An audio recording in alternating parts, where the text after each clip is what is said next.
Mister Jagan Reddy, నేను 5 రోజుల కోసం ఇండియా వస్తే మా తల్లిగారు అనారోగ్యంగా ఉన్నారు, తల్లిని చుట్టానికి వస్తే నన్ను 5 వారాలు ఇండియాలో ఉంచావు జగన్ రెడ్డి. పసలేని కేసులు, తుగ్లక్ కేసులు పెట్టి లుకౌట్ నోటీస్ ఇచ్చి నన్ను 5 వారాలు ఇండియాలో ఉండేలా చేసావు. దానికి నీకు ధన్యవాదాలు చెప్పాలనుకుంటున్నా. ఎందుకంటే ఈ 5 వారాల్లో అటు వైజాగ్ నుండి ఇటు ఇచ్చాపురం వరకు అన్ని ప్రాంతాలు తిరిగే, అన్ని వర్గాల ప్రజల్ని కలిసా, అన్ని కులాల ప్రజల్ని కలిశాను. నాకు ఒకటి అర్థమైంది ఏంటంటే, ఈ 5 వారాల్లో ఇంతమంది ప్రజల్ని కలిసిన తర్వాత నీ మీద ఎంత భయంకరమైన ప్రజల్లో వ్యతిరేకత ఉందో ఇప్పుడు అర్థమైంది నాకు.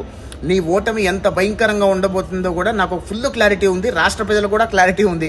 ఎందుకంటే అటు వైజాగ్ నుండి ఇచ్చాపురం వరకు వచ్చిన ప్రాంతాల్లో, తిరిగిన ప్రాంతాల్లో అన్ని కులాల వాళ్ళని కలిసా. అటు బీసీలను కలిసా, ఇటు ఎస్సీలను కలిసా, ఇటు ఎస్టీలను కలిసా, రెడ్లను కలిశాను, కమ్మోలను కలిశాను, బ్రాహ్మణులను కలిశాను, వైశ్యుల్ని కలిశాను, అన్ని వర్గాల వాళ్ళని కలిసా. అందరూ కూడా ఏమంటున్నారంటే, జగన్మోహన్ రెడ్డి వచ్చే ఎలక్షన్లో చిత్తుగా ఓడిపోవాలి, జగన్మోహన్ రెడ్డి వల్ల రాష్ట్రం నాశనం అయిపోయింది, వాళ్ళ జీవితాలు కూడా నాశనం అయిపోయాయి అని చెప్పి అన్ని వర్గాల ప్రజలు కూడా అంటున్నారు. మరీ ముఖ్యంగా రాయలసీమ రెడ్లను కదిలిస్తే, రాయలసీమ రెడ్లైతే జగన్ రెడ్డి గారిని బండబూతులు తిడుతున్నారు.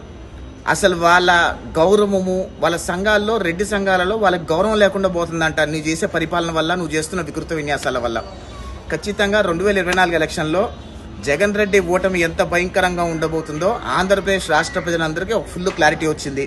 ఈరోజు వైఎస్ఆర్ కాంగ్రెస్ పార్టీలో కనీసం పోటీ చేయడానికి అభ్యర్థులు కూడా దొరకలేకపోవటం అంటే నీ మీద ఎంత వ్యతిరేకత ఉంది జగన్ రెడ్డి.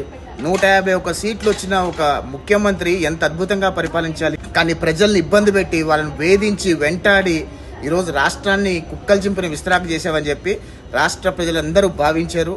రాబోయే ఎలక్షన్స్లో ఖచ్చితంగా వైఎస్ఆర్ కాంగ్రెస్ పార్టీకి పునాదులు లేకుండా చిత్తుగా ఓడిపోతుంది వైఎస్ఆర్ కాంగ్రెస్ పార్టీ అనే విషయం గత 5 వారాల్లో నేను తిరిగిన ప్రాంత ప్రజలందరిలో కూడా, కలిసిన వర్గాలలో, కలిసిన అందరు, అన్ని కులాలని కలిశాను, అన్ని వర్గాలని కలిసిన వాళ్ళందరూ కూడా ఒకటే చెప్తున్నారు, జగన్మోహన్ రెడ్డి చిత్తుగా ఓడిపోబోతున్నాడు అని చెప్తున్నారు. అది వినటానికి నాకు సంతోషంగా ఉంది. అదే మాట ప్రజలందరికీ తెలియజేయాలని చెప్పి నేను వెళ్ళబోయే ముందు ఈ వీడియో చేసి పెడుతున్నాను. ఖచ్చితంగా రాష్ట్రానికి మంచి రోజులు రాబోతున్నాయి. జగన్మోహన్ రెడ్డి ఓటమితో రాష్ట్రం బాగుపడబోతుంది. జగన్మోహన్ రెడ్డి ఓటమితో విద్యార్థుల జీవితాలు బాగుపడబోతున్నాయి, విద్యార్థుల భవిష్యత్తు బాగుపడబోతుంది.